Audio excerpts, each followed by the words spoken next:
Hey guys, welcome to Movies, Books and Coffee. So నా favourite scenes analyse చేసి ఒక రెండు మూడు పెట్టాను కదా వీడియోలో, రెండో మూడో నాకే క్లారిటీ లేదు. సో ఇది ఇంకో సీన్ అనమాట, గ్యాంగ్ లీడర్ మూవీలో climax scene, one of my favourite. ఇంకా చాలా ఉన్నాయి ఇలాంటి లిస్ట్లో, కపుల్ గోల్స్ అనొచ్చు. సో ఇప్పుడు అదేంటో చూసేద్దాం. ఆల్సో మీ రేపు వ్యాలంటైన్స్ డేని ఎట్లా సెలబ్రేట్ చేసుకుంటున్నారు, ఏదో పెద్ద మీరు కామెంట్ చేసి చెప్పేసేటట్టు నేను అడగటం ఒకటి. నేనైతే వేరే ఊరు వెళ్తున్నాను అనమాట, అంటే ఎంజాయ్ చేయడానికి కాదు, నార్మల్గా పని మీద. సో హాఫ్ డే అలా బిజీగా ఉంటా, ఇంకో హాఫ్ డే జర్నీలో సరిపోతుంది, డే మొత్తం సెట్. హాఫ్ డే కన్నా ఎక్కువ పడుతుంది జర్నీ. అదేదో ఊరు వెళ్ళాల్సిన పని లేకపోతే డే సెట్ అయినట్టు, ఏదైనా ఒకటే రోజు మాకు. Okay, anyway subscribe for more, thank you. Number 3 analysation scene.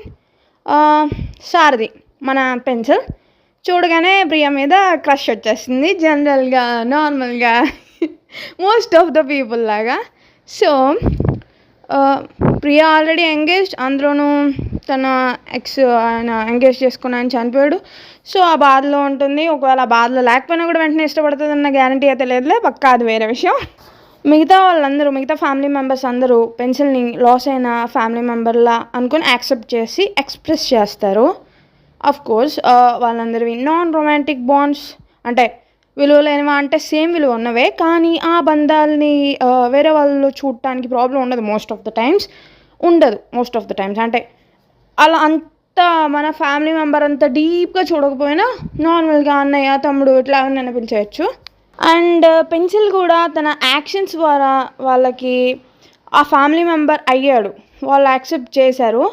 ఇంకా ప్రియా దగ్గరికి వస్తే నా కోసమే చచ్చిపోయాడన్న గిల్టో, తను వెళ్ళిపోతే నేను హ్యాపీగా ఉండాలా అని, ఆర్ ఏదైనా ఏ రీజన్ అయినా నార్మల్గా ఏ మెంబర్ అయినా కూడా ఈజీగా మూవ్ ఆన్ అవ్వలేము. అండ్ ఇక్కడ ప్రియా పొజిషన్ కూడా అదే. ఆయన ఒకవేళ ఏ రీజన్ లేకపోయినా పెన్సిల్ని లవ్ చేయాలని లేదు, అందులో నువ్వు వెంటనే చేయాలని అసలే లేదు. ఇది లవ్, బిజినెస్ కాదు.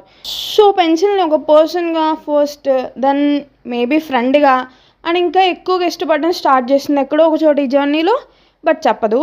పైన చెప్పిన రీజన్స్ వల్ల ఉండొచ్చు. పాపం మన పార్దు ఏమో డ్రీమ్స్లో బతికే డ్రీమర్. ఇక పూర్తిగా అనుకున్న సాధించానని అనుకున్నాక షిలాడేంగో వదులుతుంది. అప్పుడు తన కోసం చనిపోయిన ఆ పర్సన్ని, ఆ రింగ్ని అప్పుడు తీస్తుంది. ఇంకా తన మనసు కొంచెం కామ్ అయింది, సెటిల్ అయింది. ఇంకా వదలాల్సిన టైం వచ్చింది అని అనుకున్నాక అప్పుడు లాస్ట్లో హగ్ చేసుకుంటుంది సారథిని. సో ఇక్కడ హీరో పాయింట్ ఆఫ్ వ్యూ ఏంటంటే, ఆ ఎక్స్ప్రెషన్స్, ఆ బాడీ లాంగ్వేజ్ చూస్తే అన్ఎక్స్పెక్టెడ్ హగ్, నర్వస్ కండ్రప్పలు కొట్టుకుంటాయి. సో తను హగ్ చేసుకుంటుంది అని అనుకోలే యాక్చువల్లీ.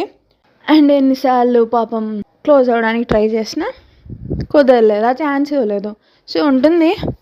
తర్వాత రెసిస్ట్ చేయడం అంటే హగ్ చేసుకోకుండా ఆ హ్యాండ్ గెస్చర్, అదే ఆ హ్యాండ్ ఉంది కదా దాన్ని వెనక్కి ఇట్లా ఆపుతాడు. ఆ తర్వాత హగ్ చేసుకుంటాడు. అక్కడ కళ్ళ భాష, కళ్ళతో మాట్లాడుకునే కపుల్ గోల్స్. ఒక సెకండ్ హగ్ చేసుకొని వచ్చిన పెయిన్కి రీజన్ ఏంటా అని చూసి ఆ గాయం అండ్ ఆ టీవీలో న్యూస్ అన్ని పీసెస్ని కనెక్ట్ చేసి తనే నా ఆ పగ కాదు జస్టిస్ చేసింది అని అనుకుని, అది మిగతా వారికి తెలియకుండా షర్ట్ బటన్ క్లోజ్ చేసి, ఆ ఆతృత, సేఫ్టీ, యాంగ్జైటీ ఉంటుంది కదా, నిజంగా చాలా స్వీట్ కపుల్ గోల్స్ అవి. జనరలీ మనం ఎంత లవ్ చేసినా ఫ్యామిలీ మెంబర్స్, ఫ్రెండ్స్ ఎవరు కూడా లైఫ్ పార్ట్నర్ అంత దగ్గరగా రాలేరు. ఎన్నో ఎవరికి తెలియని సీక్రెట్స్, బాండ్స్ అన్నీ పార్ట్నర్తో ఉంటాయి. రొమాంటిక్ ఇంటిమసీ అనే కాదు, దానికి మించిన ఎన్నో సీక్రెట్స్, ఎమోషనల్ ఇంటిమసీ అన్నీ కూడా పార్ట్నర్తోనే ఉంటాయి. సో ఒక్క సీన్తో అవన్నీ మనకు కనిపిస్తాయి. లైఫ్ లాంగ్ మోస్ట్లీ వాళ్ళిద్దరి మధ్య ఉండిపోయే సీక్రెట్ అది. వేరే వాళ్ళకి చెప్పకపోవడం అనేది వాళ్ళ ఇష్టం, అది ఇక్కడ పాయింట్ కాదు అది ఇక్కడ. సో ప్రస్తుతానికైతే అది వాళ్ళిద్దరి సీక్రెట్ అది. ఇంకా ఆ సీన్ నార్మల్గానే కళ్ళతో మాట్లాడుకోవడం బాగుంటుంది, రొమాంటిక్ కపుల్ ఎస్పెషల్లీ. బయట అయినా, ఆన్ స్క్రీన్ అయినా, ఎక్కడైనా అసలు ఏ బాండ్లో అయినా. సో ఇలా ఇక్కడ ఆ సీన్ పెట్టడం really beauty of the movie అని అనొచ్చు. దానికి పర్ఫెక్ట్గా సెట్ ఆ మ్యూజిక్, చాలా స్వీట్గా బాగుంటుంది. ఇది నా one of the favourite scene. నానిగారు ఇంకా చాలా ఉన్నట్టున్నాయి ఇలాంటి లిస్ట్లో. సో మీకు కూడా ఫేవరెటేనా? Comment and let me know. Also subscribe for more. Thank you. Signing off. Me, MBC.